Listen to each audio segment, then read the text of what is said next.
கண்டிப்பா. நான் மதுரை போனேன்னா நான் இன்மையில் நன்மை தருவார் கோயிலை பார்க்காம வரவே மாட்டேன். என்ன காரணம் கேட்டீங்கன்னா, என்னுடைய ஜாதகத்துல நான் விருச்சிக லக்னம். எனக்கு 1980 பிறந்தேன். 25/4/1980. இன்னைக்கு தேதி 25. அந்த 80 பிறக்கும் போது சிம்ம ராசியில 5 கிரகம். எப்படிங்க? சிம்ம ராசியில 5 கிரகம். இப்ப யோசிங்க, 5 கிரகம் சிம்ம ராசியில மட்டும். எனக்கு விருச்சிக லக்னத்துக்கு சிம்மம் எத்தனாவது வீடுன்னு சொல்லுங்க பார்க்கலாம். 10. 10ஆம் இடம் என்பது தொழில் ஸ்தானமா?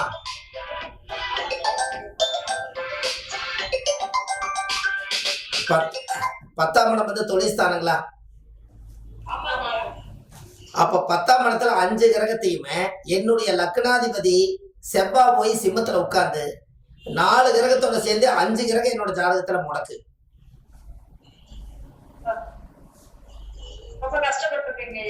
அஞ்சு கிரகம் என்னோட ஜாதகத்துல முடக்கு. நீங்க எங்க இருந்து எடுத்தீங்கனாலும் அங்க வந்துதான் ஆகணும்.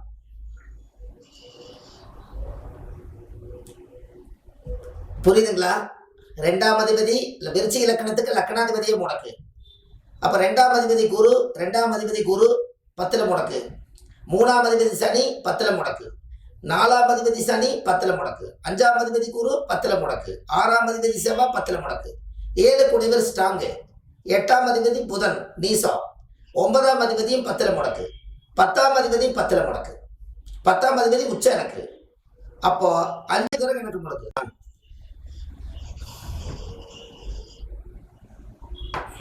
அப்போ எனக்கு 10, அப்போ இருக்கிறது 12 கட்டம்.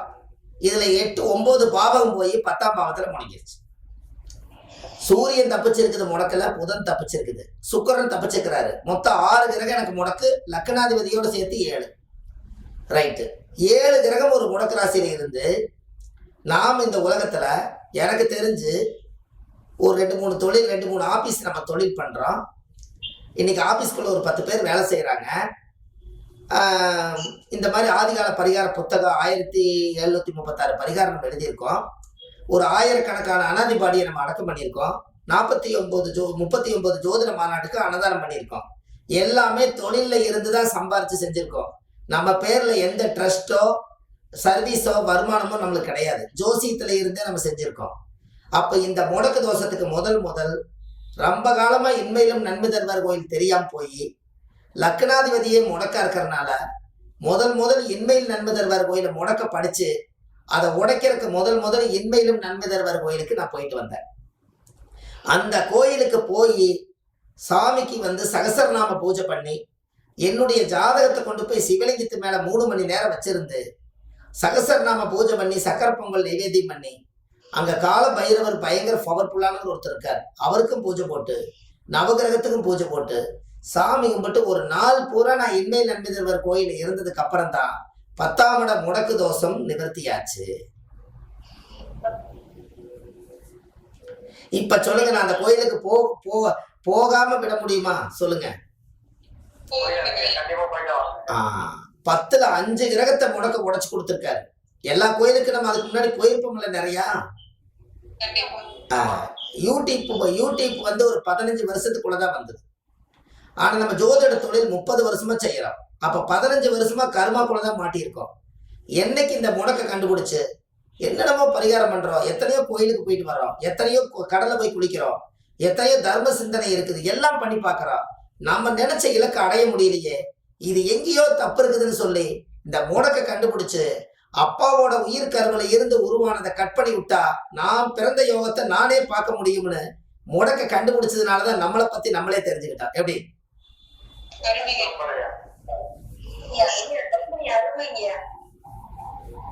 அப்போ ஜாதகம் என்பது ஊருக்காக நம்ம பிறக்கல, தாய்க்காக பிறக்கல, தந்தைக்காக பிறக்கல. தாய் தந்தை எல்லாம் இந்த ஜென்மத்துல அப்பா அம்மாவா இருக்கலாம். நம்மளுடைய ஆத்மா யாரோ ஒரு மூலதனம். நம்ம அப்பா அம்மா இவங்க கிடையாது, அதை நம்பிட்டு இருக்காதீங்க. நம்மளுக்கு இந்த ஜென்மத்துல நம்மளுக்கு தாய் வந்து நம்மளை சுமந்ததுனால நம்மளுக்கு அம்மா இவங்க தானே சொல்றோம். நம்ம எத்தனாவது ஆத்மான்னு நம்மளுக்கு தெரியுமா? தெரியாது. நம்மளோட அப்பா வந்து எத்தனாவது தலைமுறை நம்மளுக்கு தெரியுமா? தெரியாது. இந்த இந்த யுகத்துல இவங்க 2 பேர் தாய் தந்தைகள்.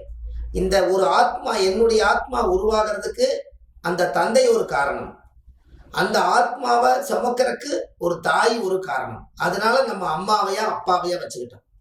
ஆனால் நம்ம யாருங்கிறது நம்ம தாய் தந்தைக்கே தெரியாதுங்கிறது தான் பரம ரகசியம். இளையராஜா அன்னைக்கே சொல்லிட்டார், அம்மா வந்து சொன்னாத்தான் அப்பாவின் பேர் தெரியுமடா, அவளும் சொல்லவில்லை என்றால் தப்பாகத்தான் போகுமடா. அப்போ அவங்க சொன்னாதான் இது அப்பான்னு நமக்கு தெரியும். அதுக்கப்புறம் தான் நீங்க அப்பான்னு கூப்பிடுறீங்க. அந்த குழந்தை பிறந்தோடனே அம்மானு கூப்பிடுறது இல்லை, அம்மானு கூப்பிடுது, அப்பான்னு கூப்பிடுறது இல்லை. அப்ப அதனாலதான் காலச்சக்கரத்துக்கு 4ஆம் இட தாய் ஸ்தானத்தை கொண்டு போய் வச்சாங்க. அதனாலதான் அம்மானு சொல்லுது. ஏன் சூரியனை கொண்டு போய் கடகத்துல வச்சு, கடகத்துல இருக்கிற சூரியன் சிம்மத்துல வச்சிருக்கலாம்ல, எடுத்தோடனே அப்பான்னு கூப்பிட்டு இருக்குமல்ல. அதனாலதான் அம்மானு முதல் ஒரு வார்த்தை பிறந்ததுக்கு காரணமே. ஒரு குழந்தை வாக்குஸ்தானம் எத்தனாம் இடம்னு சொல்லுங்க. அப்ப காலச்சக்கரத்துக்கு மேசத்துக்கு 2வது வீடு என்ன வீடு? சிம்மமா? இப்ப மாத்திட்டாங்களாமா? ரிஷபமா? ரிஷபத்துல என்ன கிரகம் உச்சம்?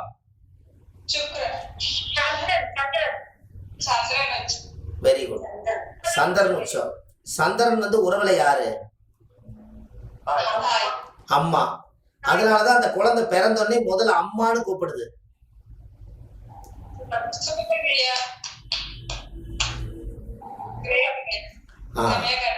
அப்படியே நீங்க வந்து பாருங்க, ஏற்கனவே உங்களுக்கு ரவுண்டு சொல்லியிருக்கேன். புதுசா இருக்கிறவங்களுக்கு தெரியாது, புதுசா இருக்கிறவங்களுக்கு தெரியாது, பழைய ஆளுங்களுக்கு தான் தெரியும். நம்ம ஒரு தடவை சுத்தி வந்தது. அந்த குழந்தை ஒரு உயிர்காரு உருவான உடனேயுமே அந்த குழந்தைக்கு என்ன வேணும்? பால் வேணும். அந்த பால் எங்கிருந்து வருது?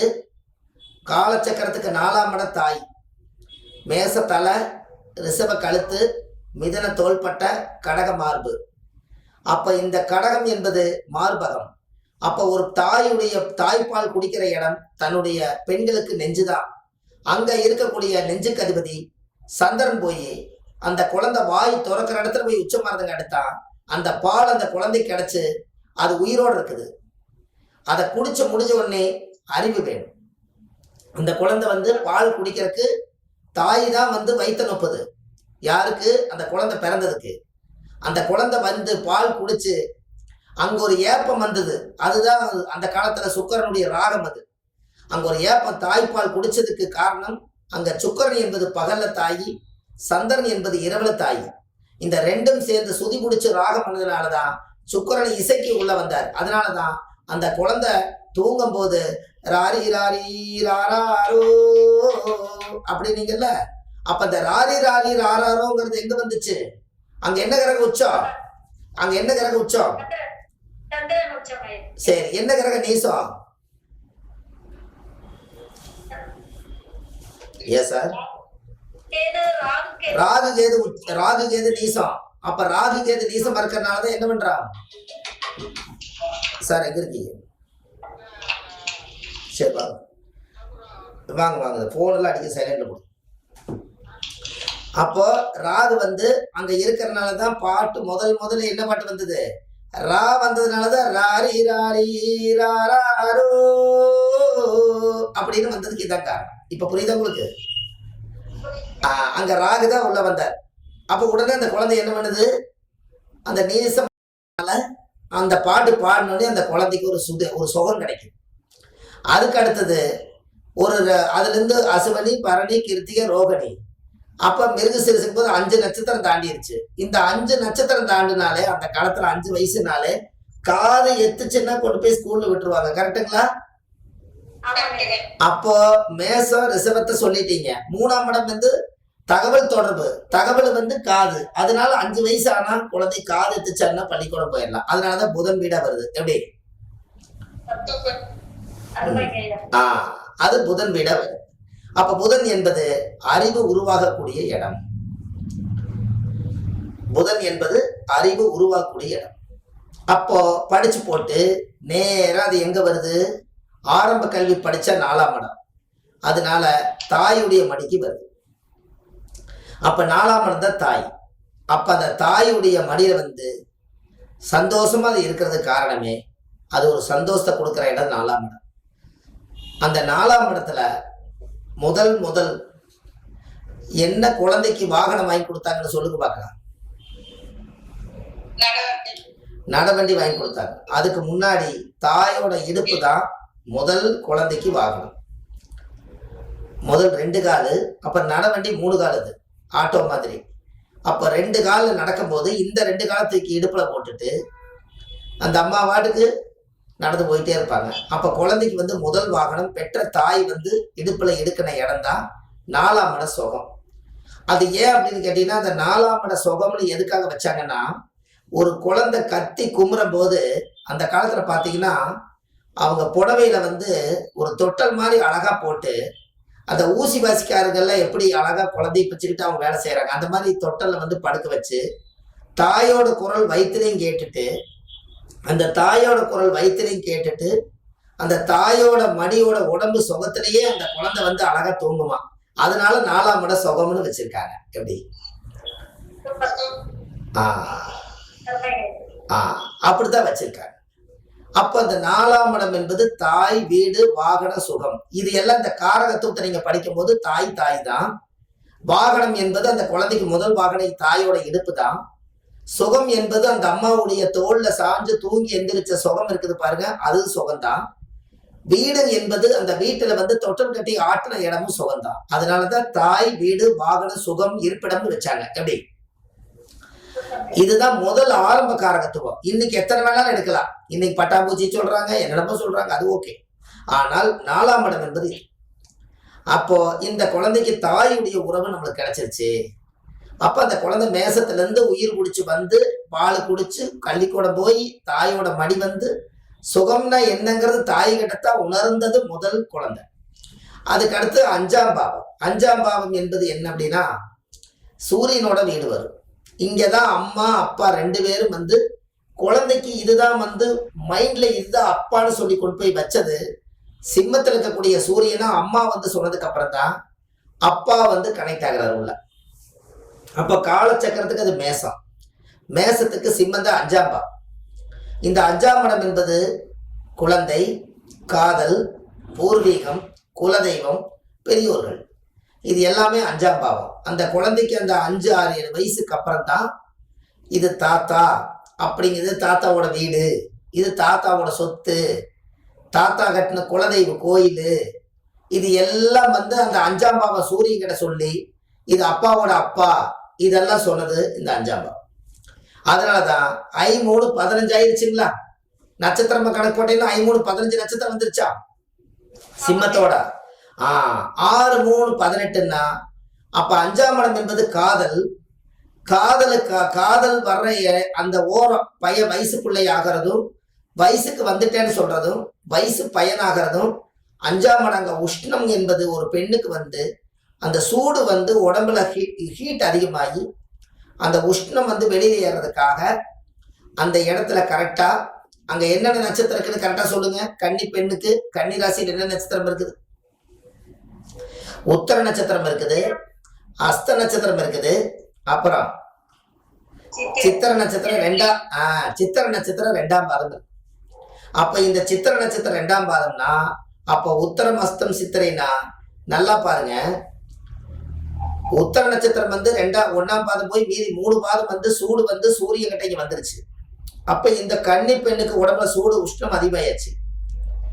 அப்புறம் அதுக்கப்புறம் என்னன்னா, சந்திரனுடைய உடம்பு வந்து இந்த சந்திரனுடைய நட்சத்திரம் அஸ்தம் இருக்கிறதுனால இந்த பொண்ணுக்கு சேலை கட்டி பார்த்தா பெரிய மனுஷியா இருக்குதுங்கிறதுக்கு சந்திரன் வந்துருச்சு. அப்ப வயசுக்கு வந்துருச்சுங்கிறதுக்கு 2ஆம் பாவத்துக்குள்ள செவ்வாய் நட்சத்திரம் இருக்கிறதுனால மென்சஸ் டைம் வந்துருச்சு. அதனால 6ஆம் இடம் கன்னி பெண்ணுன்னு பேர் வந்துச்சு. எப்படி